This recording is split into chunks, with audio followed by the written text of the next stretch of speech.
Hello, traders. FX Pip Collector here. Today is Thursday, May 22nd. This is my analysis for the US dollar yen.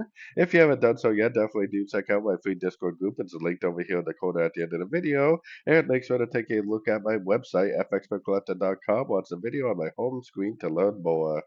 So anyways, if you've been following along with my dollar yen videos, you've probably been making a lot of money because ever since last week, I said this is likely the end of a pullback. What happens at the end of a pullback is normally it goes down and makes new lows. So the last swing on my eyes is way up here. So this thing could make a move up and still make a lower high and an up and lower high, up, lower high, and just keep on going down because that's what happens when you have the end of a pullback on any time frame as it continues to make lower lows, lower highs in a downtrend. So going down to the 1 hour time frame, really wasn't much of a pullback yesterday, but it definitely was one, two, three waves up. One, two, three waves up. I mean, look at these three-wave pullbacks. You could have been making a killing by doing nothing for the past 2 weeks by going short at the end of three-wave pullbacks.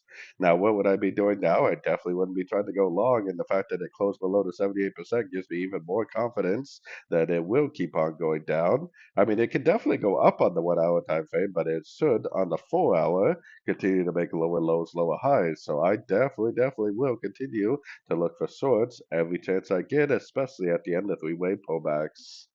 So anyways, don't forget to like and subscribe. And as always, thank you for watching and happy trading.